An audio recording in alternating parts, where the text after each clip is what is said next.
press the bell icon on the YouTube app and never miss another update. Hello students, in the last class I was solving 15 problem, right? So let's continue the 16th problem of the exercise problem 16th part 16th of the chapter force and laws of motion.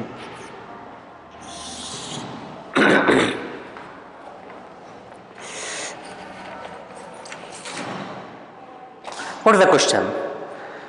An object of mass 1 kg traveling in okay, fine, that's not. An object of mass 100 kg is accelerated uniformly from a velocity of 5 meter per second to 8 meter per second in 6 seconds. Calculate the initial and final momentum of the object. Also, find the magnitude of the force exerted on the object. See, what are they saying? An object of mass 100 kg. ಎಷ್ಟಿದೆಪ್ಪ ಒಂದು object? ಒಂದು 100 kg ಇದೆ object. See, this is the object. Say this is the very strong and tough object whose mass is 100 kg. ಎಷ್ಟು? 100 kg ಇದೆ. Is accelerated uniformly from a velocity of 5 meter per second. So initially ಎಷ್ಟಿತ್ತು? 5 meter per second ಇತ್ತು. It is accelerated uniformly. ಅಂದ್ರೇನು? The velocity goes on increasing. Accelerated uniformly ಅಂದರೆ velocity ಜಾಸ್ತಿ ಆಗುತ್ತೆ. ಎಷ್ಟಕ್ಕೆ ಜಾಸ್ತಿ ಆಗುತ್ತೆ? 8 meter per secondಗೆ ಜಾಸ್ತಿ ಆಗುತ್ತೆ. The velocity increases to 8 meter per second.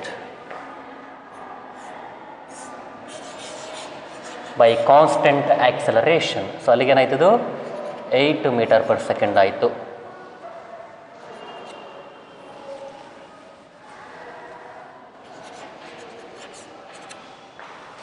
Followed. In how much time? In 6 seconds. So in time 6 seconds, velocity got changed from 5 to 8. ಅಂದರೆ ಈಗ 5 ಇದೆ ಅಂದರೆ 5 meter per second ವೆಲಾಸಿಟಿ ಇದೆ ಅಂದರೆ so you should have given acceleration. ಅಂದರೆ accelerator ಓದ್ತಿರ್ತಾನೆ, ಹೊತ್ತಿಗೆ ಏನಾಗುತ್ತೆ ಅದರ ವೆಲಾಸಿಟಿ ಏನಾಗುತ್ತೆ? 8 ಆಗುತ್ತೆ. ಸ್ವಲ್ಪ ಮುಂದಕ್ಕೆ ಹೋದ್ಮೇಲೆ 8 ಆಗುತ್ತೆ. ಇಲ್ಲಿ 8 ಆಗಲ್ಲ. ಹೇಗೆ ಬೈಕ್ನ ವೆಲಾಸಿಟಿ ಜಾಸ್ತಿ ಮುಂದಕ್ಕೆ ಹೋದ್ಮೇಲೆ ಜಾಸ್ತಿ ರೈಸ್ ಮಾಡಿದ್ರೆ ಜಾಸ್ತಿ ಆಗ್ತಾ ಹೋಗುತ್ತೋ ಹಾಗೆ ಅಷ್ಟೇ ಇಲ್ಲಿ. So this object velocity got changed from 5 to 8 in time period of 6 seconds after travelling some distance. ಎಷ್ಟೋ ದೂರ ಹೋದ್ಮೇಲೆ ಅದ್ರ ವೆಲಾಸಿಟಿ 8 ಆಯಿತು. ಅಲ್ಲಿ ಹೆಂಗೆ ಹಿಡಿದೇನವ? Calculate the initial and final momentum of the object. ನೋಡಿ, ಇದು initial velocity u is equals to 5 meter per second. This is final velocity v is equals to 8 meter per second. Mass is given 100 kg. Time for the change in velocity, that is velocity got changed from 5 to 8 and time taken for that change is 6 seconds. ಎಷ್ಟು ಸಮಯ ಬೇಕಾಯ್ತಪ್ಪ ಅದಕ್ಕೆ? 6 seconds ಬೇಕಾಯ್ತು. Calculate the initial and final momentum. ಈಗ ನೋಡಿ, initial momentum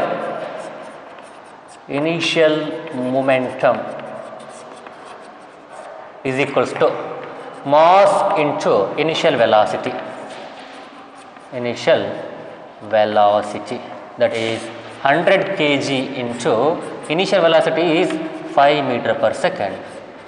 100 kg into 5 meter per second. 500 kg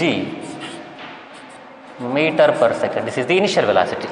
Sorry, initial momentum. ಈಗ final momentum ಬೇಕಪ್ಪ. Final momentum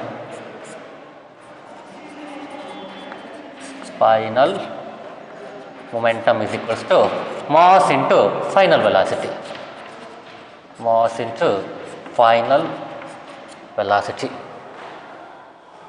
mass ಎಷ್ಟಿದೆ? ಅದೇ 100 kg ಇದೆ ಇಂಟು ಫೈನಲ್ ಎಷ್ಟಿದೆಯಪ್ಪ ವೆಲಾಸಿಟಿ?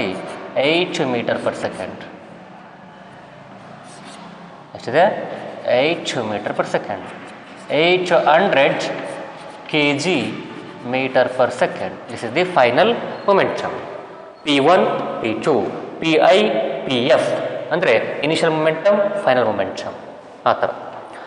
ಸೊ ಎರಡು ಸಿಕ್ವು. ಮತ್ತೇನು ಕೇಳಿದ್ರೆ ಅವನು also find the magnitude of the force exerted on the object. ಹಾಗಾದ್ರೆ so you have to apply a force. ಇಲ್ಲಿ ವೆಲಾಸಿಟಿ ಚೇಂಜ್ ಆಗಬೇಕಂದ್ರೆ ಏನು ಮಾಡಬೇಕು? ಅಲ್ಲಿ ಸುಮ್ಮನೆ ಚೇಂಜ್ ಆಗ್ಬಿಡುತ್ತಾ? You have to apply a force, engine force. Acceleration ಕೊಡ್ತೀವಿ ಅಂದ್ರೆ ಏನರ್ಥ? ಇಂಜಿನ್ ಫೋರ್ಸ್ ಕೊಡ್ತಿದೆ ಅಂತ ಅರ್ಥ. Engine is providing a force for that object. ಇಲ್ಲಿ ಕಾರು ಬೈಕ್ ಏನಾದ್ರು ಇರ್ಬೋದು ಅದು. ಬಟ್ ಹಾಗಾದ್ರೆ ಫೋರ್ಸ್ ಎಷ್ಟಿದೆ ಅಂತ ಕೇಳಿದ್ದಾನೆ. ಆ ಫೋರ್ಸ್ನ ವ್ಯಾಲ್ಯೂ ಎಷ್ಟಿದೆ, ಮ್ಯಾಗ್ನಿಟ್ಯೂಡ್ ಎಷ್ಟಿದೆ ಅಂತ ಕೇಳಿದ್ದಾನೆ. ಅದಕ್ಕೆ ಏನು ಮಾಡ್ತೀರಿ ನೀವು? The magnitude of the force exerted on the object is equals to magnitude or simply force. Force exerted on the object, exerted on the object is equals to ಏನು ಬರುತ್ತೀರಿ? Mass into acceleration. Mass into acceleration. Acceleration ಅಂದ್ರೇನು? Final velocity minus initial velocity divided by time taken. ಗೊತ್ತಿರೋದು ನಮಗೆ. ಅಂದ್ರೇನು? M into V minus U by T. M into V minus U by T. It is acceleration. Final velocity minus initial velocity divided by time taken gives you acceleration. M into M ಅಂದ್ರೇನಪ್ಪ? 100 kg into final ಎಷ್ಟಿದೆಪ್ಪ? 8 metre per second minus initial ಎಷ್ಟಿದೆ? 5 metre per second. ಇದು K G, 100 kg divided by time taken ಅಂದ್ರೇನು? 6 seconds. ಕರೆಕ್ಟಾ? 100 into 100 kg into 8 minus 5 means it is 3 meter per second. ಎಷ್ಟು? 3 meter per second ಆಗುತ್ತೆ. Divided by 6 seconds. Divided by 100 into 3. 3 1 ಜಾ, 3 2 ಜಾ, 2 1 ಜಾ, 250 ಜಾ. therefore 50 kg meter per second. ಕೆಳಗಡೆ second ಇದೆ. all divided by second. all divided by second is equals to 50 kg metre per second per second. Metre per second divide by second ಅಂದರೆ metre per second ಅಂದರೆ metre per second square ಆಗುತ್ತೆ. ಅವೆಲ್ಲ ಬೇರೆ ಅವಶ್ಯಕತೆ ಇಲ್ಲ. ಎಲ್ಲವೂ unit ಎದುರಾಗಿದ್ದಾವೆ. Metre per second S I units, 100 kg, K G ಅಂದರೆ ಎಸ್ ಐ ಯೂನಿಟ್ಸು. ಹಾಗೆ ಇಲ್ಲೆಲ್ಲ ಬೇರೆ ಅವಶ್ಯಕತೆ ಇಲ್ಲ. ನಾನು ಹೆಂಗೆ ಬರುತ್ತೆ ಅಂತ ತೋರಿಸ್ದೆ ಅಷ್ಟೇ ಅಲ್ಲಿ. So 50 kg metre per seconds ಅಂದರೆ ಒಂದೇ, ಪರ್ ಸೆಕೆಂಡ್ ಸ್ಕ್ವೇರ್ ಅಂದರೆ ಒಂದೇ, 50 ನ್ಯೂಟನ್ ಅಂದರೆ ಒಂದೇ. K G metre per second is also unit of force. Newton is also unit of force. They are one and same. So force ಎಷ್ಟು exert ಆಯ್ತಪ್ಪ object ಮೇಲೆ ಅಂದರೆ 50 ನ್ಯೂಟನ್. ಅಂದರೆ ಆ ವ್ಯಕ್ತಿ ಆ ಇಂಜಿನ್ ಫೋರ್ಸ್ ಎಷ್ಟು ಹಾಕಿರ್ತಾನೆ ಅಂದರೆ 50 ನ್ಯೂಟನ್ ಫೋರ್ಸ್ ಹಾಕಿರ್ತಾನೆ. ಯಾರ ಮೇಲೆ? ಆಬ್ಜೆಕ್ಟ್ ಮೇಲೆ. ಕಾರು ಬೈಕು ಇರುತ್ತೆ. ಸೊ ಈಗ ಕಂಡುಹಿಡಿಬೇಕು. F is equals to 50 newton. Magnitude ಅಂದರೆ ಅದೇ ಇಲ್ಲಿ ಪ್ಲಸ್ ಇದೆ ಅಂದರೆ ಅರ್ಥ ಪ್ಲಸ್ 50 ನ್ಯೂಟನ್ ಅಲ್ವಾ? ಇದು ಏನಿಲ್ಲ ಅಂದರೆ ಪ್ಲಸ್ ಇದ್ದಂಗೆ. ಅಂದರೆ force is in the direction of the car motion.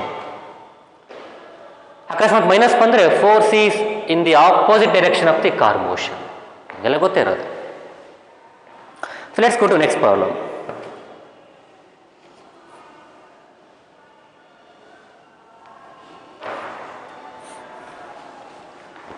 Seventeenth one.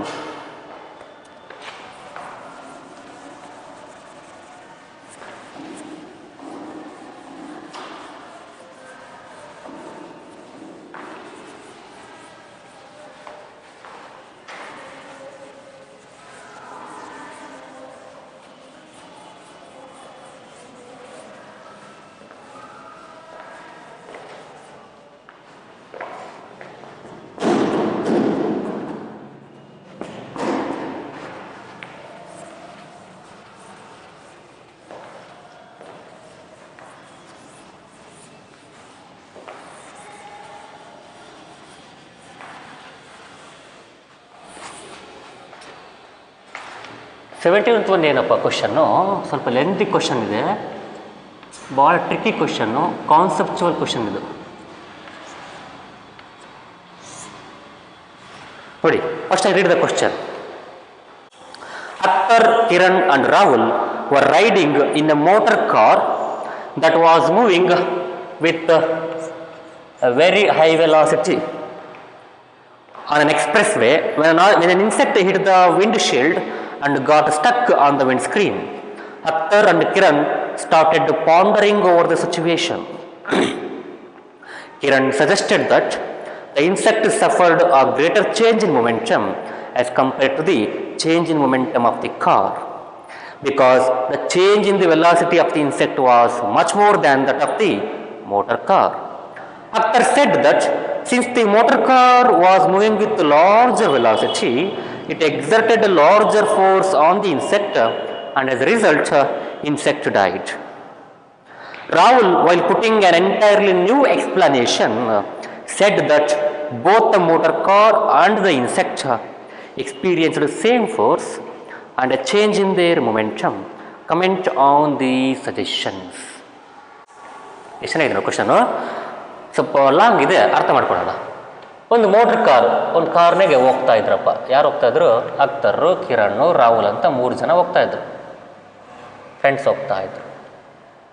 So ಕಾಣುತ್ತಾ ಮೋಟ್ರ್ ಕಾರ್ ಥರ ಅನಿಸುತ್ತಾ? Fine. So this is the motor car.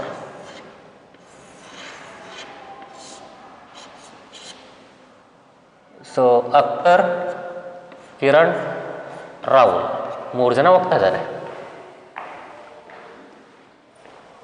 And the car is moving with very very high velocity. Velocity ಎಷ್ಟಿದೆ? ಭಾಳ ಇದೆ velocity. ಸೇ ಒಂದು 50 metre per second, ಸೇ ಒಂದು 100 metre per second. Train ಸ್ಪೀಡ್ನಾಗಪ್ಪ, ಸಿಕ್ಕಾಪಟ್ಟೆ ಸ್ಪೀಡ್ನಾಗ ಹೊಂಟಿದ್ದಾರೆ ಅವ್ರು. ಯಾರು? ಅಖ್ತರು, ಕಿರಣ್, ರಾಹುಲ್. ಈ ಕಡೆ ಎದುರುಗಡೆ ಒಂದು ಇನ್ಸೆಕ್ಟ್ ಬರ್ತಾ ಇದೆ. ಒಂದು ಇನ್ಸೆಕ್ಟಪ್ಪ, ಒಂದು ಹುಳ, ನೋಣನೋ ಏನೋ ಮತ್ತೊಂದು ಬರ್ತಾ ಇದೆ, ಫ್ಲೈ ಮಾಡ್ಕೊಂಡು ಬರ್ತಾ ಇದೆ. So from the opposite direction insect is coming. Insect ಬರ್ತಾ ಇದೆ. See, the insect is coming from the opposite direction. So insect ಏನು ಮಾಡುತ್ತೆ ಅಂದರೆ ಡಿಕ್ಕಿ ಹೊಡಿತೆ, ಬಂದು ಏನು ಮಾಡುತ್ತೆ? ಡಿಕ್ಕಿ ಹೊಡೆಯುತ್ತೆ.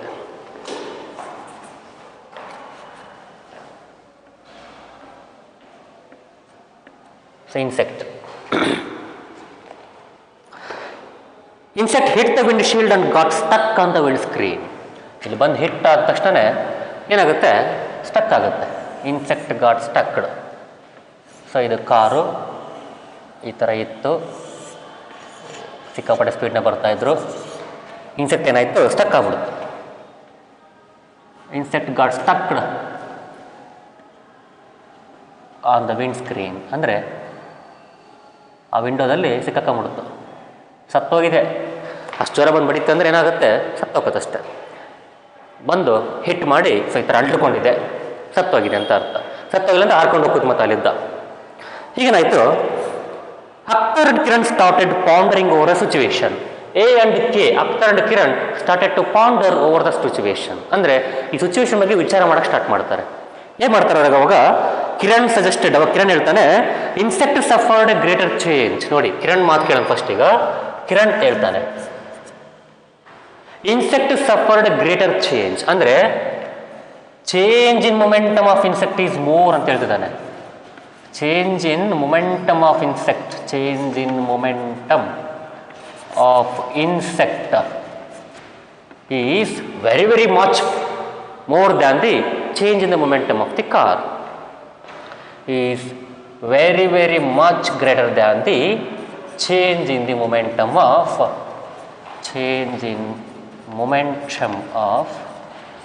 ದಿ ಕಾರ್ ಮೊಮೆಂಟಮ್ ಚೇಂಜ್ ಆಗುತ್ತಲ್ವಾ? ಈಗ ಕೊಲಿಜನ್ ಆತಪ್ಪ, ಈಗ 2 ಆಬ್ಜೆಕ್ಟಲ್ಲಿ ಮೊಮೆಂಟಮ್ ಚೇಂಜ್ ಆಗುತ್ತೆ. The momentum of the 2 objects will get change, but total momentum conserved from the law of conservation of momentum. Total momentum of the system before the collision, total momentum of the system after the collision. ಒಂದು ಯಾವುದೋ ಒಂದು ವೆಲಾಸಿಟಿಲಿ ಹೋಗ್ತಾ ಇದೆ ಡಿಕ್ಕಿ ಹೊಡೆದಾದ್ಮೇಲೆ. After the collision is same, that is it is conserved. But differently ಅಂದರೆ particularly the momentum of the 2 objects will get differ ಆಗೇ ಆಗುತ್ತೆ. ಆ 2 ಆಬ್ಜೆಕ್ಟ್ಗಳ ಮೊಮೆಂಟಮ್ ಚೇಂಜ್ ಆಗುತ್ತೆ. ಅರ್ಥ ಆಗ್ತದನಾ? The momentum of individual object changes, but the total momentum of the objects before collision and after collision is same. That is LCM, law of conservation of momentum. ಈಗ ನೋಡೋಣ ಅವ್ರು ಏನು ಕೇಳ್ತಿದ್ದಾರೆ. ಕಿರಣ್ ಏನು ಹೇಳ್ತಿದ್ದಾನೆ? Change in the momentum of the insect ಅಂದರೆ insect momentum ಎಷ್ಟು change ಆಯ್ತಲ್ವಾ, ಆ ಚೇಂಜ್ ಎಷ್ಟಿರುತ್ತೆ ಅಂದರೆ ಕಾರ್ ಮೊಮೆಂಟಮ್ ಚೇಂಜ್ಗಿಂತ ಭಾಳ ದೊಡ್ಡದಾಗಿರುತ್ತೆ. ಯಾಕಂದರೆ initially the insect was moving with very very less speed. ಏನಪ್ಪ ಅಂದರೆ ಒಂದು ಇನ್ಸೆಕ್ಟ್ ಒಂದು ಮೀಟರ್ ಪರ್ ಸೆಕೆಂಡ್ ಹೋಗ್ಬೋದಾ, ಒಂದು ಸೆಕೆಂಡ್ಗೆ 1 ಮೀಟರ್ ಕವರ್ ಮಾಡ್ಬೋದು ಇನ್ಸೆಕ್ಟ್, ಭಾಳ ಆಗ್ತದೆ. ಕೆಲವು ಹುಳುಗಳು ಏನು ಮಾಡ್ತಾವೆ ಅಂದರೆ 1 ಮೀಟ್ರ್ 2 ಮೀಟ್ರ್ ಮ್ಯಾಕ್ಸಿಮಮ್ ಕವರ್ ಮಾಡ್ಬೋದು ಇನ್ಸೆಕ್ಟ್ಗಳು. ಏನನ್ನ ಅವುಗಳ ವೆಲಾಸಿಟಿ ಒಂದು 1/2 metre per second, 1 metre per second, ಇಲ್ಲ 30 ಸೆಂಟಿಮೀಟರ್ ಪರ್ ಸೆಕೆಂಡ್, ಇಷ್ಟಿದ್ರೆ ಮ್ಯಾಕ್ಸಿಮಮ್ ಅವುಗಳದ್ದು ವೆಲಾಸಿಟಿ. 1 ಮೀಟರ್ ಪರ್ ಸೆಕೆಂಡಲ್ಲಿ ಈ ಕಡೆ ಬರ್ತಾ ಇದೆಯಪ್ಪ ಇದು ಅಂದ್ಕೊಳ್ಳೋಣ. ಇದು ಒಂದು 50 ಮೀಟರ್ ಪರ್ ಸೆಕೆಂಡಲ್ಲಿ ಇವನು ಹೋಗ್ತಾ ಇದ್ದಾನೆ ಆ ಕಡೆಗೆ. ಯಾರು? ಕಾರು. ನೋಡಿ, ಕಿರಣ್ನ ಸ್ಟೇಟ್ಮೆಂಟ್ ಏನು, change in the momentum of the insect is very very much greater than the change in the momentum of the car ಅಂತ ಹೇಳ್ತಿದ್ದಾನೆ. ಯಾಕಂದ್ರೆ initially the velocity of the insect is very less, but after the collision the velocity of the insect is very much more ಅಂತ ಹೇಳ್ತಿದ್ದಾನೆ. See what are they saying? Because change not velocity, change in the velocity of the insect, change in the velocity of the insect is much more than the motor car. ನೋಡಿ, initially ಎಷ್ಟಿತ್ತಪ್ಪ? 1 metre per second ಇತ್ತು. ಈಗ ನೋಡಿ, insect ಬಂದು ಬಡಿದಾಗ ಕಾರ್ನ ವೆಲಾಸಿಟಿಯಲ್ಲಿ ಏನು change ಆಗಲ್ಲ, ಅಷ್ಟೇನು change ಆಗಲ್ಲ. ಅಂದ್ರೆ ಇದೇ ಒಂದು 50 ಮೀಟರ್ ಪರ್ ಸೆಕೆಂಡಲ್ಲಿ ಓಡ್ಬೋದಪ್ಪ ಕಾರ್, ಡಿಕ್ಕಿ ಹೊಡೆದಾದ್ಮೇಲೆ. ಒಂದು ಸ್ವಲ್ಪ ಕಡಿಮೆ ಆಗ್ಬೋದು. ಎಷ್ಟು ಕಡಿಮೆ ಆಗೋದು ಅಂತ ಹೇಳ್ತೀನಿ, ತೋರಿಸ್ತೀನಿ ನಾನು. ಆವರೇಜ್ 50 ಅನ್ಕೊಳ್ಳಪ್ಪ. ಆ ಒಂದು ಕೀಟ ಬಂದು ಡಿಕ್ಕಿ ಹೊಡಿತು ಕಾರಿಗೆ, ಈಗ ಮೂವ್ ಆಗ್ತಿದೆ, ಕಾರನ್ನು ಕಂಟಿನ್ಯೂಸ್ಲಿ ಮೂವ್ ಆಗ್ತಿದೆ ಕಾರು, ಆ ಕೀಟ ಮಾತ್ರ ಬಂದು ಡಿಕ್ಕಿ ಹೊಡಿತು. ಅಂದ್ರೆ ನೋಡಿ, ಡಿಕ್ಕಿ ಹೊಡೆದಾದ್ಮೇಲೆ ಇನ್ಸೆಕ್ಟ್ ಕಾರ್ ಜೊತೆ ಮೂವ್ ಆಗ್ತಾ ಇದೆ ಅಂದ್ರೆ ಅದರ ವೆಲಾಸಿಟಿ ಎಷ್ಟು? 50 ಮೀಟರ್ ಪರ್ ಸೆಕೆಂಡ್ ಆಗಿರಬೇಕು. ಯಾರ್ದು? ಇನ್ಸೆಕ್ಟ್ದು. ಕಾರ್ದೆಷ್ಟು? ಅದು ಕೂಡ ಅಷ್ಟೇ ಇರಬೇಕು. ಅರ್ಥ ಆಗ್ತಿದೆನಾ? therefore velocity of the insect after the collision is 50 metre per second an average ಅಂದಾಜು ಹೇಳ್ತಿರೋದು ನಾನಿಲ್ಲಿ. Before the collision is just 1 metre per second. ಆದರೆ ಚೇಂಜ್ ಎಷ್ಟಾಯಿತು? 49 ಚೇಂಜ್ ಆಯಿತು. ಆದರೆ ಕಾರ್ ನೋಡ್ಕೊಳ್ಳಿ, ಚೇಂಜ್ ಅಷ್ಟೇನಾಗಿಲ್ಲ. ಈ ಸ್ವಲ್ಪ ಕಡಿಮೆ ಬರುತ್ತಿಲ್ಲ, ವೆಲಾಸಿಟಿ 50 ಬರಲ್ಲ, ಕಡಿಮೆ ಬರುತ್ತೆ, ಲೆಕ್ಕ ಮಾಡಿದ್ರೆ ಕಡಿಮೆ ಬರುತ್ತೆ, ತೋರಿಸ್ತೀನಿ ಹೆಂಗಂತ.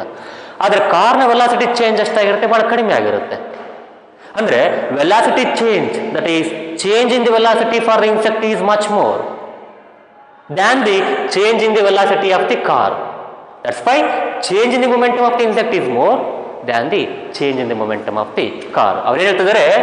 Change in velocity of the insect is more compared to change in velocity of the car. That's why change in momentum of the insect is more compared to change in momentum of the car. ಯಾವಾಗ velocity change ಜಾಸ್ತಿ ಆಗುತ್ತೆ, momentum change ಜಾಸ್ತಿ ಆಗುತ್ತೆ. ಯಾಕೆಂದ್ರೆ mass ನಾವು constant ತಗೊಳ್ತೀವಿ. ಯಾಕೆ ಹೇಳಿ? Momentum is m/v.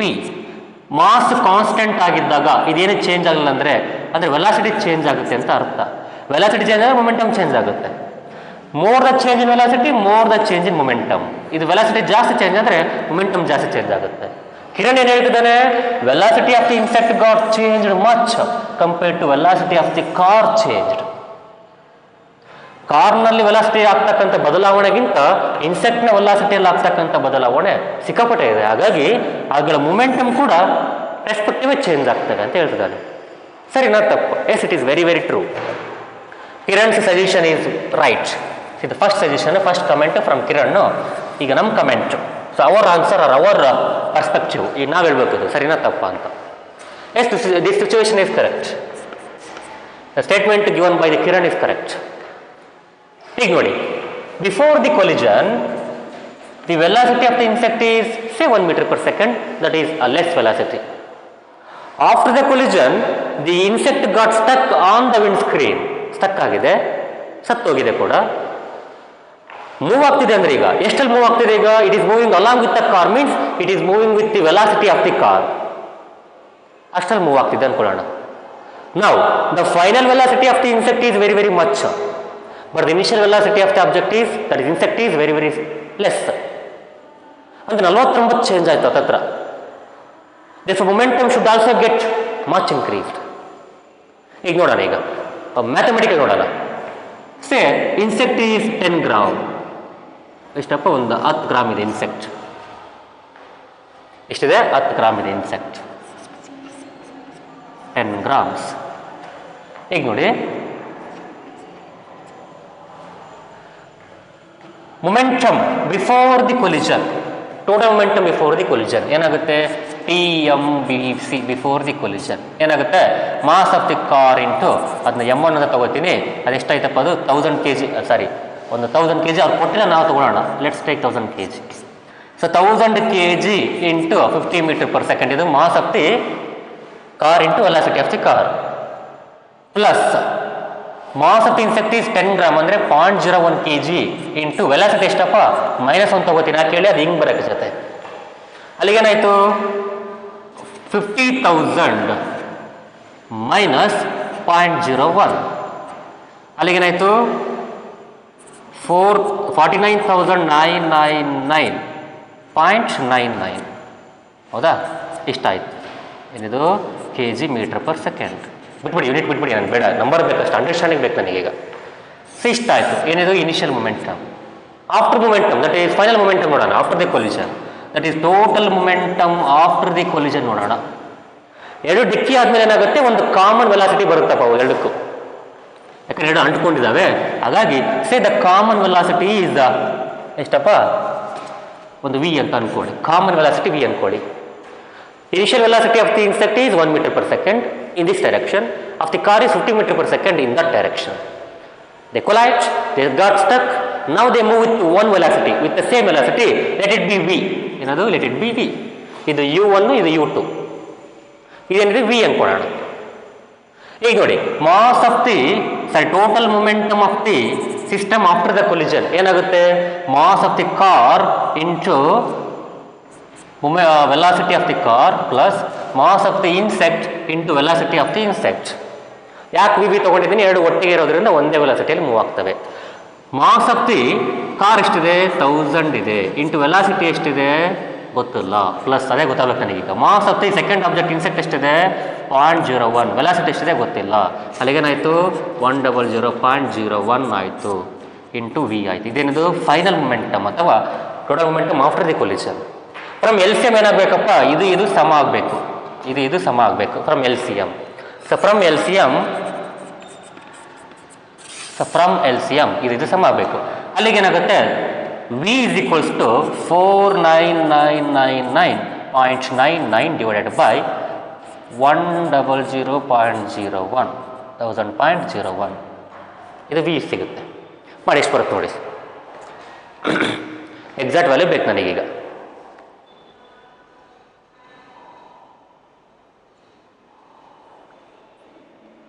ಸೊ 4999 ಎಷ್ಟೇನಪ್ಪ 99 ಅಂತೆ ಡಿವೈಡೆಡ್ ಬೈ ಕ್ಯಾಲ್ಕುಲೇಷನ್ ಮಾಡಿ 1000.01 ಅಂತ ಎಷ್ಟು ಬರುತ್ತೆ ನೋಡಿ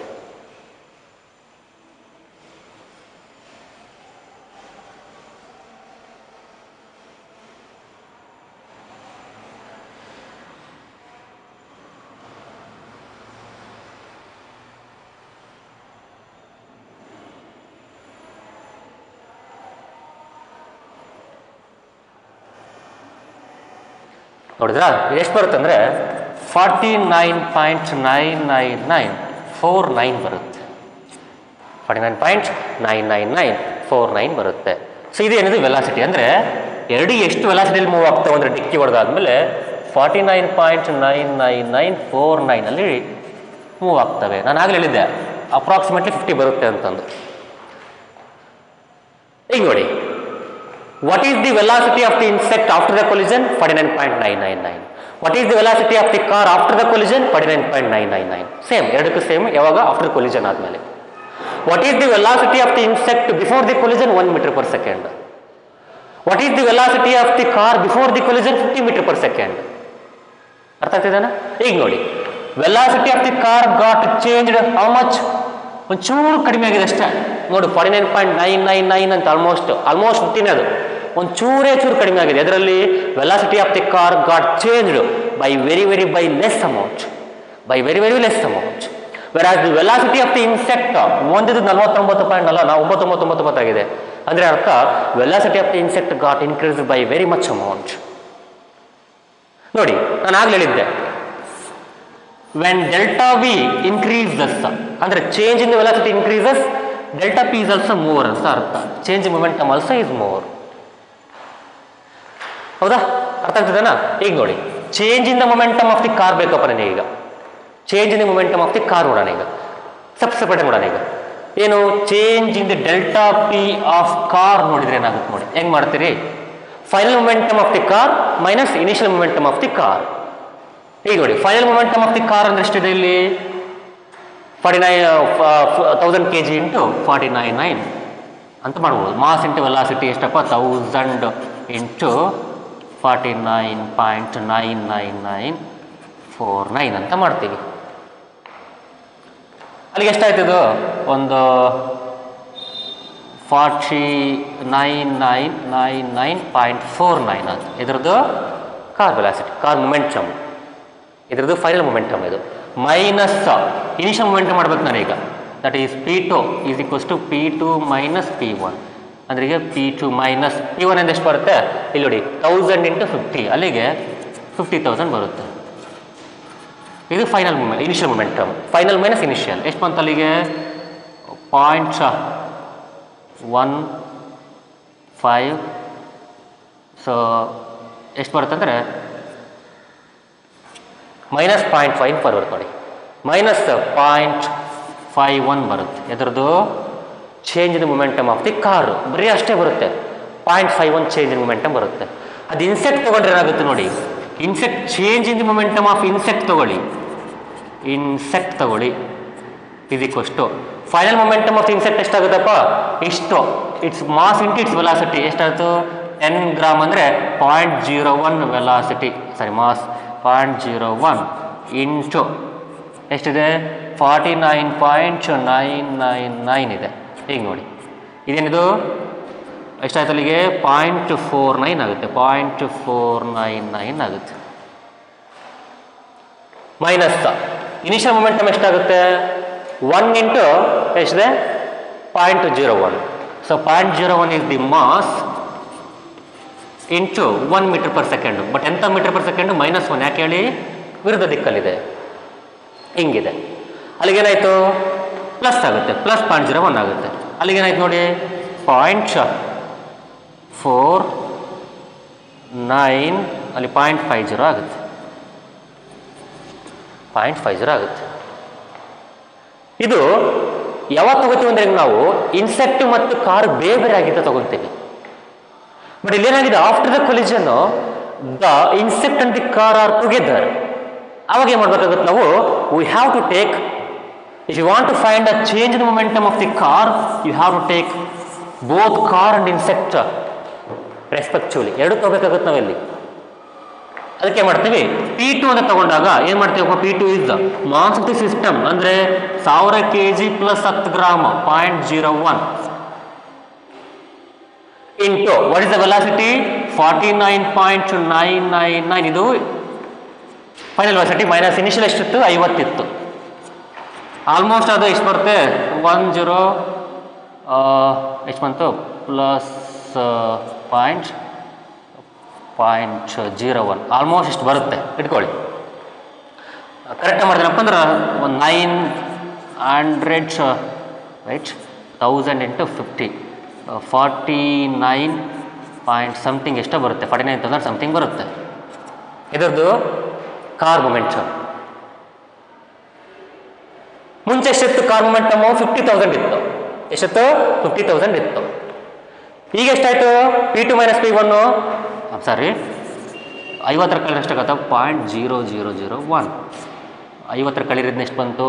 0.00051 ಇಂಟು 1000 ಅಥವಾ 1000.01 ಎಷ್ಟಾಯ್ತು ಇಲ್ಲಿಗೆ? ಇಂಟು ಅಂದರೆ 0.151 ಆಯಿತು. ಇದರದ್ದು car change in momentum. Insect change in momentum ಮಾಡಬೇಕೀಗ. ಇನ್ಸೆಕ್ಟ್ ಚೇಂಜ್ ಇನ್ ಮೊಮೆಂಟಮ್ ಮಾಡಿದ್ರೆ ಎಷ್ಟಾಗುತ್ತೆ ನೋಡಿ. ಇಲ್ಲಿ ಕೂಡ ಎರಡು ತಗೋಬೇಕು ನಾವು. ಇಲ್ಲಿಗ ಮಾಸ್ ಆಫ್ ದಿ ಇನ್ಸೆಕ್ಟ್ ಮಾತ್ರ ತೊಗೊಂಡಂಗಿಲ್ಲ. Mass of the car plus mass of the insect ತಗೋಬೇಕು ಇಲ್ಲಿ. ಯಾಕೆ ಹೇಳಿ? ನಾವು ದೇ ಆರ್ ಟುಗೆದರ್. ಅವಾಗ ಏನಾಗುತ್ತೆ? Impact should be or will be done by both insect as well as the car.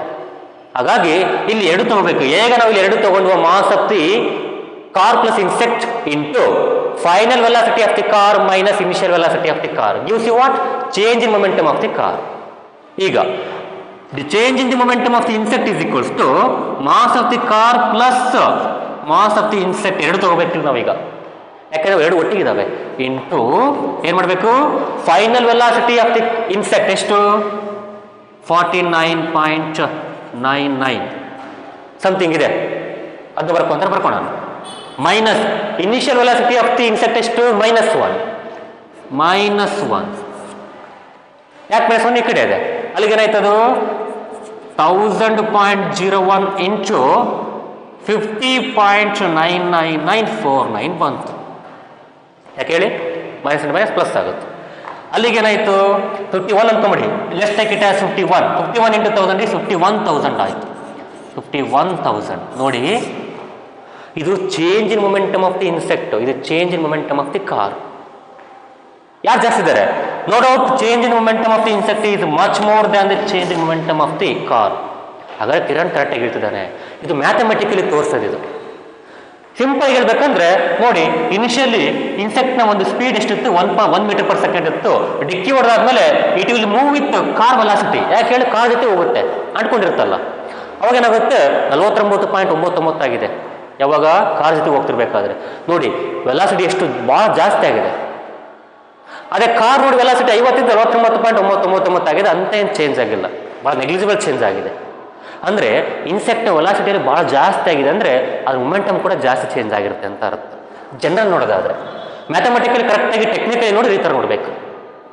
ಹೇಗೆ ಮಾಡ್ತೀರಿ, ಫಸ್ಟ್ ಏನು ಮಾಡ್ತೀರಿ, ನನಗೆ ಕಾಮನ್ ವೆಲಾಸಿಟಿ ಬೇಕು by using LCM, total momentum before the collision, total momentum after the collision. Equate them, you will get common velocity of the both insect as well as car. ಈಗ change in the momentum of the car ಬೇಕು ನನಗೆ. ಅವಾಗ ಏನು ಮಾಡ್ತೀರಿ, ಬರೀ car mass ತಗೊಳಂಗಿಲ್ಲ ನೀವು, insect mass ತಗೋಬೇಕು, ಯಾಕೆ ಇಲ್ಲಿ ಒಟ್ಟಿಗಿದ್ದಾವೆ. So mass of the system into ಏನು ಮಾಡ್ತೀರಿ, ವೆಲಾಸಿಟಿ, ಎಂಥ velocity, final velocity of the car minus initial velocity of the car. That gives you what, change in momentum of the car ಕೊಡುತ್ತೆ. Change in momentum of the insect ಏನು ಮಾಡಬೇಕು, ಅಲ್ಲಿ ಕೂಡ system ತಗೋಬೇಕು, mass of the system ತಗೋಬೇಕು. ಏನು, ಇದು plus ಇದು ಮಾಸ್, ಅಲ್ಲಿ ಎಷ್ಟಾಯಿತು 1000.01 ಆಯಿತು, into final velocity of the insect minus initial velocity of the insect ಮಾಡಿ ಇಷ್ಟು ಬಂತು. ಅವಾಗ change in momentum of the insect is very very higher than the change in the momentum of the car. ಹಾಗಾದರೆ Kiran correct ಹೇಳ್ತಾನೆ ಅಂತ ಅರ್ಥ. ಇದು first suggestion ಅಷ್ಟೇ. ಇದು ಈ ಸೆಕೆಂಡ್ ನೋಡೋಣ. ಯಾರು, ಅರುಣ ಯಾರು ಅವನು, ಇಸ್ ದಟ್ ಮ್ಯಾನ್, ಅಖ್ತರ್ ಏನು ಹೇಳ್ತಾರೆ ನೋಡೋಣ. ಮ್ಯಾಥಮೆಟಿಕಲಿ ನಿಮಗೆ ನೋಡೋ ಅಥವಾ ಇಷ್ಟೆಲ್ಲ ಮಾಡೋ ಅವಶ್ಯಕತೆ ಇಲ್ಲ, ನಾನೀಗ ಅರ್ಥ ಮಾಡ್ಸೋಕ್ಕೋಸ್ಕರ ಅಷ್ಟೇ ಹೇಳಿದೆ.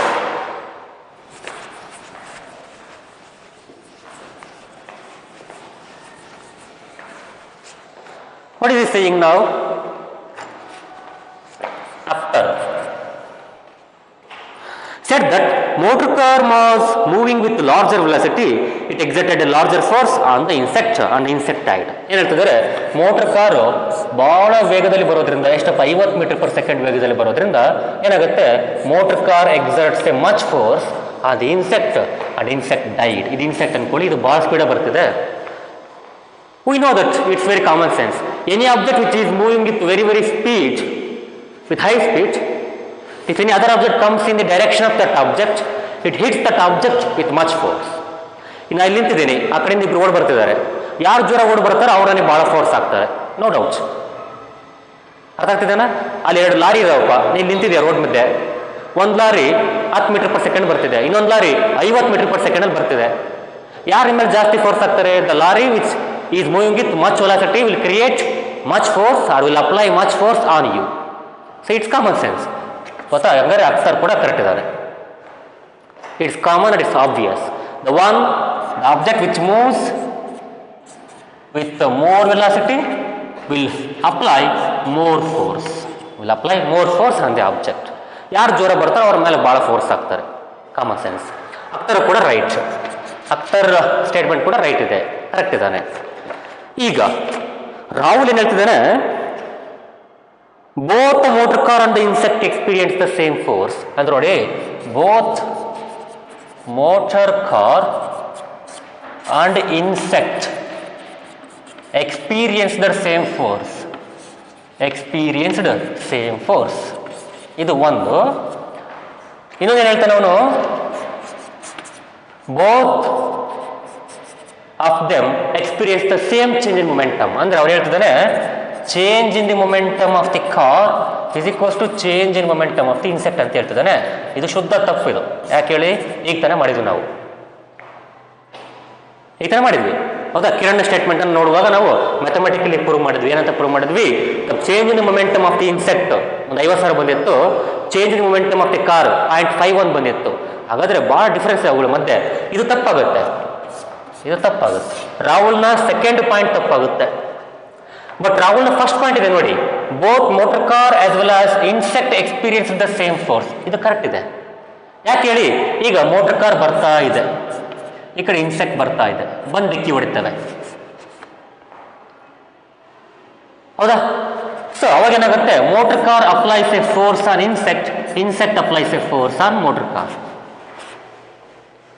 ಮೋಟರ್ ಕಾರ್ ಅಪ್ಲೈಸ್, ಈಗ ನಾವು ಏನು ಹೇಳೋಣ? ಮೋಟರ್ ಕಾರ್ ಇನ್ಸೆಕ್ಟ್ ಮೇಲೆ ಫೋರ್ಸ್ ಆಗ್ತಿದೆ ಅಂತ ಹೇಳೋಣ. ಅವಾಗ ಇದೇನಾಗುತ್ತೆ? ಇದು ಆಕ್ಷನ್ ಆಗುತ್ತೆ. Very soon, immediately are the same instant, ಅದೇ ಸಮಯದಲ್ಲಿ insect applies the same force, same amount of force on the car and say it is reaction. From third law of motion ಏನು ಹೇಳ್ತೀವಿ? From third law force of action should be equals to force of reaction but in opposite direction. ಅಂದ್ರೆ minus, but in opposite direction ಅಂತ ಹೇಳ್ತಿದ್ದಾರೆ. Both the car and the insect experience the same force. ಆ ಕಾರಿಗೂ ಮತ್ತು ಅವುಗಳ insect ಎರಡಕ್ಕೂ ಒಂದೇ force ಬೀಳುತ್ತೆ. ಯಾಕೆ ಹೇಳಿ? From third law action reaction should be equal in amount. ಅದಂಗೆ ಸರ್ ಇನ್ಸೆಕ್ಟ್ ಸತ್ತ ಹೋಗುತ್ತೆ, ಕಾರಿಗೆ ಏನಾಗಲ್ಲ ಅಂತ ಕೇಳ್ಬೋದು. ಇಂಪ್ಯಾಕ್ಟ್ ಬೇರೆ, ಎಫೆಕ್ಟ್ ಬೇರೆ. ಫೋರ್ಸ್ ಸೇಮ್ ಬೀಳುತ್ತೆ. ಇನ್ಸೆಕ್ಟ್ ಇಂದ ಕಾರ್ ಮೇಲೆ ಬೀಳ್ತಕ್ಕಂಥ force and the force from the car on the insect ಎರಡು ಸೇಮ್ ಇರ್ತವೆ, ಅಮೌಂಟ್ ಆಫ್ ಫೋರ್ಸ್ ಸೇಮ್ ಇರ್ತವೆ. ಬಟ್ ಎಫೆಕ್ಟ್ಸ್, ಇಂಪ್ಯಾಕ್ಟ್ಸ್ ಡಿಪೆಂಡ್ ಇರ್ತವೆ. ಇಲ್ಲಿ effect of the car on the insect ಏನಾಗುತ್ತೆ? ಇನ್ಸೆಕ್ಟ್ ಸತ್ತು ಹೋಗುತ್ತೆ. Versus the effect of the insect on the car ಏನಾಗುತ್ತೆ? ಏನಾಗಲ್ಲ, ಕಾರಿಗೆ ಏನಾಗಲ್ಲ, ಒಂಚೂರು ಗಲೀಜಾಗುತ್ತೆ ಅಷ್ಟೇ. ಸತ್ತಾಗ ಏನಾಗುತ್ತೆ? ರಕ್ತ ಬರುತ್ತೆ, ಅಲ್ಲೆಲ್ಲ ಅಂಟ್ಕೊಂಡಿರುತ್ತೆ, ಅದು ಬಿಟ್ಟು ಏನಾಗಲ್ಲ. ಅಂದ್ರೆ ಅರ್ಥ ಏನಿಲ್ಲಿ? Effect and the impact are different here, but force same ಇರ್ತವೆ. ಫೋರ್ಸ್ ಏನಾಗುತ್ತೆ? ಸೇಮ್ ಆಗುತ್ತೆ, ಬಟ್ ಅವುಗಳಿಂದ ಉಂಟಾಗ್ತಕ್ಕಂಥ ಪರಿಣಾಮಗಳು ಡಿಫ್ರೆಂಟ್ ಇರ್ತವೆ ಅಷ್ಟೇ. ಇಲ್ಲಿ ಎಫೆಕ್ಟ್ಸ್ಗೂ ಅಥವಾ ಇಂಪ್ಯಾಕ್ಟ್ಸ್ಗೂ, effects or impacts is total different from the force. ಇಲ್ಲಿ ಯಾಕಾಗಲ್ಲ ಅಂದರೆ ಅಲ್ಲಿ ಇನ್ಸೆಕ್ಟ್ ಭಾಳ ಚಿಕ್ಕದು, ಹಾಗಾಗಿ ಆ ಫೋರ್ಸನ್ನು ತಡೆಯೋಕ್ಕಾಗಲ್ಲ, ಸತ್ತೋಗುತ್ತೆ. Car is very big, 1000 kg. ಈ ಫೋರ್ಸನ್ನು ತಡೆಯುತ್ತೆ, but sustains that force. The car is easily sustains the force, it can easily sustain the force. ಅದು ಈಸಿಯಾಗಿ ತಡ್ಕೊಳ್ಳುತ್ತೆ ಆ ಫೋರ್ಸನ್ನು, ಅದಕ್ಕೆ ಏನಾಗಲ್ಲ. ಅದೇ ಒಂದು ಕಲ್ಲನ್ನು ಒಸಿರಿ ಕಾರು, ಹೀಗೆ ಮಾಡ್ತೀವಿ, ಒಂದು ಕಲ್ಲನ್ನು ಈ ಕಡೆಯಿಂದ ಒಸಿರಪ್ಪ ಇನ್ಸೆಕ್ಟ್ ಬದಲಿ, ಕಾರಿಗೆ ಕೂಡ ಡ್ಯಾಮೇಜ್ ಆಗುತ್ತೆ, ಕಲ್ಲಿಗೆ ಕೂಡ ಡ್ಯಾಮೇಜ್ ಆಗುತ್ತೆ, ಇಲ್ಲ ಅಂತಲ್ಲ, ಒಂಚೂರು ಕಲ್ಲು ಕೂಡ ಡ್ಯಾಮೇಜ್ ಆಗುತ್ತೆ. ಅರ್ಥ ಏನು? Effects depends on the strongness and the toughness as well as the structure as well as the shape as well as the mass of the objects. ಅದ್ರ ಮಾಸ್ ಜಾಸ್ತಿ ಇದ್ರೆ ಭಾಳ ಎಫೆಕ್ಟ್ ಆಗಲ್ಲ, ಮಾಸ್ ಕಡಿಮೆ ಇದ್ರೆ ಭಾಳ ಎಫೆಕ್ಟ್ ಆಗುತ್ತೆ, ಬಟ್ ಫೋರ್ಸ್ ಮಾತ್ರ ಸೇಮ್. ಹಾಗಾದರೆ Rahul's first point is correct, but second point is wrong. Therefore Rahul is partially correct. Partial ಅಂದರೆ ಅರ್ಧಂಬರ್ಧ ಸರಿಯಾದ ಅಂತ ಅರ್ಥ. Partially correct. Rahul is partially correct, whereas Akhtar and Kiran, they are correct with their statements. ಈಗ next 18th.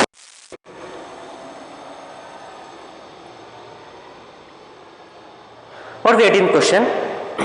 How much momentum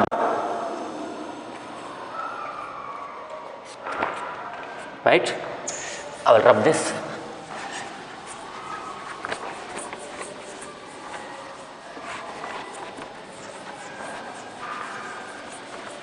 in fact ಈ ಥರ questions ಎಲ್ಲ ಈ PUC ಮಕ್ಕಳಿಗೆ ಕೇಳಬಹುದಾದಂಥ ಪ್ರಶ್ನೆಗಳು, which means that the syllabus is very good, it is very beauty for you. If you learn these things very carefully, very clearly, the PU courses for your future will be very very easy. ಭಾಳ easy ಆಗಿಬಿಡುತ್ತೆ ಇಲ್ಲಿ ಚೆನ್ನಾಗಿ ಕಲ್ತಾರೆ ನೀವು.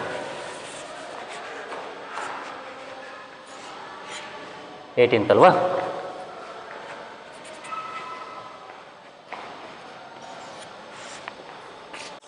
How much momentum will a dumbbell of mass 10 kg transferred to the floor if it falls from a height of 80 centimeter. Take its downward acceleration to be 10 meter per second square.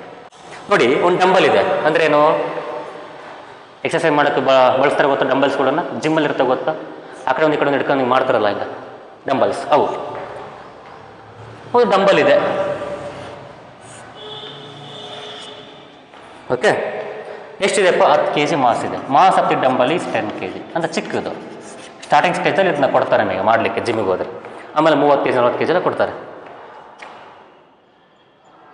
How much momentum will dumbbell transfer to the floor if it falls from a height. ಇಲ್ಲಿ floor ಇದೆ, ನೆಲ ಇದೆ. So ಇಲ್ಲಿಂದ ಇಲ್ಲಿಗೆ 80 centimetre ಎತ್ತರ ಇದೆ, 80 centimetre. So the ground or the floor is at 80 centimetre from the dumbbell. or else dumbbell is falling from the height of 80 centimeter. ಇದನ್ನು ಎಷ್ಟು ಅಂತ ತಗೋತೀನಿ, ಡಿಸ್ಟೆನ್ಸ್ ಅಂತ ತಗೋತೀನಿ, ಡಿಸ್ಟೆನ್ಸ್. ಆಮೇಲೆ ಡೌನ್ವರ್ಡ್ ಆಕ್ಸಿಲರೇಷನ್, ಅದು ಬೀಳುತ್ತೆ ಅಂದ್ರೆ ಏನರ್ಥ, ಅಲ್ಲೊಂದು ಆಕ್ಸಿಲರೇಷನ್ ಇದೆ ಅಂತ ಅರ್ಥ. ಯಾರು? Acceleration due to gravity, acceleration due to gravity. ಅದನ್ನ ಸ್ಪೆಷಲಿ ಜಿ ಅಂತ ಕರಿತೀವಿ, ನಾ ಇಲ್ಲಿ ಎ ಅಂತ ತಗೋತೀನಿ, ಇದನ್ನ ಜಿ ಅಂತಲೂ ಕರೀತಾರೆ. Acceleration due to gravity is also particularly taken as G, but it is also acceleration, that's why I take it as A. ಅಂದರೆ ನೋಡಿ, ಹಿಂಗೆ ಡಂಬಲ್ ತೊಗೊಂಡು ಸುಮ್ಮನೆ ಹಿಂಗೆ ಹಿಡ್ಕೊಂಡು ಹಿಂಗೆ ಬಿಟ್ಬಿಡಿ, ಹೆಂಗೆ ಡಂಬಲ್ ಹಿಡ್ಕೊಳ್ಳಿ, ಬಿಟ್ಬಿಡಿ. ಇಲ್ಲಿ ಫ್ಲೋರ್ ಇದೆ, ಬಿಟ್ಟ ತಕ್ಷಣ ಏನಾಗುತ್ತೆ, ಡಂಬಲ್ಲು ಸ್ಟಾರ್ಟಿಂಗು ಬಿಡಬೇಕಾದ್ರೆ ಏನಾಗುತ್ತೆ, ಇಲ್ಲಿ ಅದು ವೆಲಾಸಿಟಿ ಇರಲ್ಲ. ಇಲ್ಲಿ ಇನಿಷಿಯಲಿ ಏನಾಗುತ್ತೆ, ವೆಲಾಸಿಟಿ ಇರಲ್ಲ ಬೀಳಬೇಕಾದ್ರೆ. ಯಾಕೆ ಹೇಳಿ, ಆಗ್ತಾನೆ ಸ್ಟಾರ್ಟ್ ಆಗುತ್ತೆ ಮೋಷನ್. ಇದು ಅಂದ್ರೇನು, ಸ್ಟಾರ್ಟಿಂಗ್ ಪಾಯಿಂಟಲ್ಲಿ ಇನಿಷಿಯಲ್ ವೆಲಾಸಿಟಿ 0 ಇದೆ ಅಂತ ಅರ್ಥ, 0 ಮೀಟರ್ ಪರ್ ಸೆಕೆಂಡ್. ಹೌದಾ, 0 ಮೀಟರ್ ಪರ್ ಸೆಕೆಂಡ್. ಇಲ್ಲಿ ಬಿದ್ದಾದ್ಮೇಲೆ ಬೀಳ್ಬೇಕಾದ್ರೆ ಏನಾಗುತ್ತೆ, ಅದಕ್ಕೊಂದು ವೆಲಾಸಿಟಿ ಇರುತ್ತೆ ನೋಡಿ. ಇಲ್ಲಿಂದ ಬೀಳ್ಬೇಕಾದ್ರೆ it is moving with some velocity. ಇಲ್ಲಿ ಸ್ಟಾರ್ಟ್ ಆಗುತ್ತೆ, 0 ಸ್ಟಾರ್ಟ್ ಆಗುತ್ತೆ, ಸ್ವಲ್ಪ ಜಾಸ್ತಿ ಹಾಕಂತ ಹೋಗುತ್ತೆ velocity. It falls on the floor, which means that during the fall it has some velocity. We call it as V, say final velocity during it touches the floor. ಯಾವಾಗ touch ಮಾಡುತ್ತಲ್ಲ ಫ್ಲೋರನ್ನು, ಅವಾಗ ಅದು ವೆಲಾಸಿಟಿ ವಿ ಅಂತ ಅನ್ಕೊಳ್ಳಿ. ಯಾಕೆ 0 ಇಂದ ವಿಗೆ ಜಾಸ್ತಿ ಆಯ್ತಂದ್ರೆ ಇಲ್ಲಿ ಆಕ್ಸಿಲರೇಷನ್ ಇದೆ. ಯಾರ ಆಕ್ಸಿಲರೇಷನು? ಅರ್ಥ್ಸ್ ಆಕ್ಸಿಲರೇಷನ್ ಇದೆ, ಅರ್ಥ್ಸ್ ಗ್ರಾವಿಟಿ ಆಕ್ಸಿಲರೇಷನ್ ಇದೆ. ಮುಂದೆ ಹೇಳ್ತೀನಿ, ಗ್ರಾವಿಟಿ ಪಾಠ ಮಾಡ್ಬೇಕಾದ್ರೆ ಹೇಳ್ತೀನಿ. ಈ ಆಕ್ಸಿಲರೇಷನ್ ಏನು ಮಾಡುತ್ತೆ, ಇದ್ರ ವೆಲಾಸಿಟಿ ಜಾಸ್ತಿ ಮಾಡುತ್ತೆ. ಯಾಕೆ ಹೇಳಿ, acceleration is in the direction of motion of the dumbbell. Positive acceleration +10 ಅಂತ ಅದಕ್ಕೆ ಕೊಟ್ಟಿರೋದಲ್ಲ ಅವರು. Acceleration is in the direction of dumbbell's direction, dumbbell's motion direction. ನಮಗೆ ಏನು ಗೊತ್ತಾಯ್ತು, U is 0, I don't know V, ಗೊತ್ತಲ್ಲ ನನಗೆ, ಇರಲಿ ಗೊತ್ತು ಮಾಡ್ಕೊಳ್ಳೋಣ. A is equals 10 metre per second. Distance ಕೊಟ್ಟಿದೆ, ಎಷ್ಟು ದೂರ ಬರುತ್ತೆ ಅಂತಂದ್ರೆ 80 ಬರುತ್ತೆ ನೋಡಿ. U0 A 10 metre per second square, distance S is equals to 0.8 metre. ಯಾಕಂದರೆ 80 ಸೆಂಟಿಮೀಟರ್ ಕೊಡೋಣಲ್ವಾ, 80/100 ಮಾಡ್ಕೊಳ್ರಿ. ಯಾಕಂದರೆ 1 ಮೀಟರ್ಗೆ 100 ಸೆಂಟಿಮೀಟ್ರು, ಅಲ್ಲಿಗೆ 80 ಸೆಂಟಿಮೀಟರ್ ಅಂದರೆ 0.8 ಮೀಟರ್ ಆಗುತ್ತೆ. ರೈಟ್. ಈಗ from the equation V square minus U square is equals to 2as. I know USA, USA 3 ಗೊತ್ತಿದ್ರೆ V ಗೊತ್ತಾಗುತ್ತೆ. ಏನಾಗುತ್ತೆ, V square is equals to U square ಅಂದ್ರೇನು, 0 ಸ್ಕ್ವೇರ್ ಬಿಟ್ಟಾಕ್ಬಿಡಿ, ಹೋಗ್ಬಿಡುತ್ತೆ, -0 ಆಗುತ್ತೆ. ಯಾಕೆ ಹೇಳಿ, U is 0 is equals to 2 into A ಅಂದರೆ ಎಷ್ಟಪ್ಪ 10, ಎಸ್ ಅಂದರೆ ಎಷ್ಟಪ್ಪ 0.8. 7 20, 28 16, 28 160, ಬಟ್ ಇಲ್ಲಿ ಪಾಯಿಂಟ್ ಇದೆ, ಅಲ್ಲಿಗೆ 16 ಆಗುತ್ತೆ. So 16 V square is equals to 16. V is equals to ±√16. ಏನಾಗುತ್ತೆ, √16 ಆಗುತ್ತೆ, ಬಟ್ ±√16. ನಾನಿಲ್ಲಿ +√16 ತಗೋತೀನಿ, ಅಥವಾ +or-4 ಆಗುತ್ತೆ. √16 ಅಂದ್ರೇನು, 4 +or-4 ಆಗುತ್ತೆ. ವೆಲಾಸಿಟಿ ನಾನೀಗ +4 ತಗೋಬೇಕು, -4 ತಗೋಬೇಕು ಅಂತ ಒಂದು ಕನ್ಫ್ಯೂಷನ್ ಆಗಬಾರ್ದು. Since the acceleration is positive, ಅಂದರೆ velocity is going to increase ಅಲ್ವಾ, 0 ಇಂದ ಇಲ್ಲಿ ಇನ್ಕ್ರೀಸ್ ಆಗ್ತಾ ಹೋಗುತ್ತೆ. ಇನ್ಕ್ರೀಸ್ ಅಂದ್ರೇನು, 0 ಇಂದ ಇನ್ಕ್ರೀಸ್ ಅಂದ್ರೇನು, ಮುಂದೆ ಹೋಗ್ಬೇಕಂತ ಅರ್ಥ, ಹಿಂದಕ್ಕೆ ಬರಂಗಿಲ್ಲ, -4 ತಗೊಳಂಗಿಲ್ಲ ನಾವು. We have to go in the front, that is in the right of the number line. 0 ಇಂದ ಆ ಕಡೆ ಹೋಗ್ಬೇಕಂದ್ರೆ right of the number line, ಈ ಕಡೆ ಬಂದರೆ left of the number line ಬಂದರೆ ನೆಗೆಟಿವ್ ನಂಬರ್ಸ್ಗಳು. Since the velocity is going to increase, ಯಾಕೆ ಇನ್ಕ್ರೀಸ್ ಆಗುತ್ತೆ ವೆಲಾಸಿಟಿ, ಆಕ್ಸಲರೇಷನ್ ಈಸ್ ಪಾಸಿಟಿವ್. ಆಕ್ಸಲರೇಷನ್ನು ಡಂಬಲ್ನ ಮೋಷನ್ ಎರಡು ಒಂದೇ ಕಡೆ ಇರೋದ್ರಿಂದ ವೆಲಾಸಿಟಿ ಜಾಸ್ತಿ ಆಗ್ತಾ ಹೋಗುತ್ತೆ. Which means that velocity should be positive. ಅವಾಗ ಏನಾಗುತ್ತೆ, ಇಲ್ಲಿ ಬರೀಬೇಕಿಲ್ಲಿ, since acceleration is positive, since acceleration is positive 10 meter per second or simply positive, we have to take plus 4. ಅಲ್ಲಿಗೆ ಏನಾಯಿತು, v is equals to 4 meter per second ಆಯಿತು, 4 meter per second. ಅವ್ರೇನು ಕೇಳಿದಾನೆ, calculate the momentum of the dumbbell when it reaches the floor. ಅಂದರೆ ಇಲ್ಲಿ ಫ್ಲೋರನ್ನು touch ಮಾಡುವಾಗ ಅದು ಮೊಮೆಂಟಮ್ ಎಷ್ಟು ಅಂತ ಕೇಳಿದಾನೆ. So momentum of the dumbbell when it touches, when it just touches ಅಂತ, when it just touches, when it just touches the floor, ಅಂದರೆ ಫ್ಲೋರ್ ಇನ್ನೇನು ಟಚ್ ಆಗಬೇಕಪ್ಪ ಅನ್ನೋದ್ರ ಕೇಳಿದ ನಾವು. ಹಿಂಗೆ ಕೇಳಿದ ಅವನು, what is the momentum that will be shared to the floor. ಅಂದರೆ ಫ್ಲೋರಿಗೆ ಎಷ್ಟು ಮೊಮೆಂಟಮ್ ಶೇರ್ ಆಗುತ್ತೆ ಅಂತ ಕೇಳಿದ್ದಾನೆ. ಎಷ್ಟು ಮೊಮೆಂಟಮ್ ಶೇರ್ ಆಗುತ್ತೆ ಅಂದರೆ ಡಂಬಲ್ಗೆ ಎಷ್ಟು ಮೊಮೆಂಟಮ್ ಅಷ್ಟಿರುತ್ತೆ. ಈಗ ನೋಡಿ, ಡಂಬಲ್ ಬಂದು ಇಲ್ಲಿ ಬೀಳುತ್ತೆ, ಇಲ್ಲಿ ಬಂದು ಬೀಳುತ್ತೆ.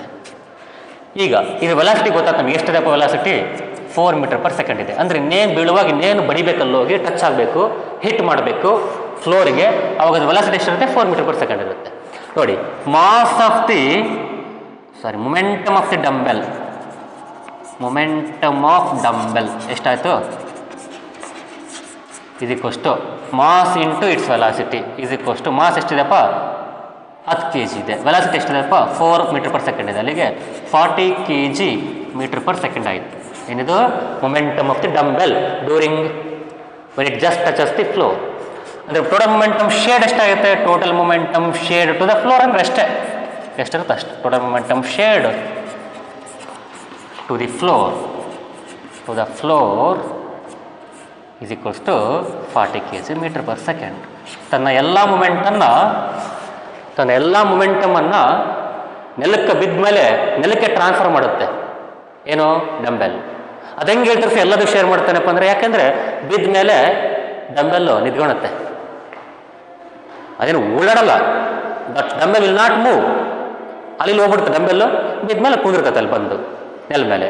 ಅಂದ್ರೇನು, ಫೈನಲಿ ಇದ್ರ ವೆಲಾಸಿಟಿ 0 ಆಗುತ್ತೆ. ಬಿದ್ದ ಮೇಲೆ ಬೀಳಕ್ಕರ ಕರೆಕ್ಟಾಗಿ 4 meter per second ಇತ್ತು, ಬಿದ್ದಾದ್ಮೇಲೆ ಏನಾಗುತ್ತೆ, 0 ಆಗುತ್ತೆ. ಅಂದ್ರೆ ಏನು, ತನ್ನ ಎಲ್ಲ ಮೊಮೆಂಟಮನ್ನು ಕಳ್ಕೊಂಡಿದೆ ಅಂತ ಅರ್ಥ. ಅಂದರೆ ಯಾರಿಗೆ ಕೊಟ್ಟಿದೆ, ಅದು ಫ್ಲೋರಿಗೆ ಕೊಟ್ಟಿದೆ. ಎಷ್ಟು ಕೊಟ್ಟಿದೆ, ಅದಕ್ಕೆ ಎಷ್ಟು ಇತ್ತು ಬೀಳ್ಬೇಕಾದ್ರೆ ಅಷ್ಟನ್ನು ಕೊಟ್ಟಿದೆ, 40 kg meter per second.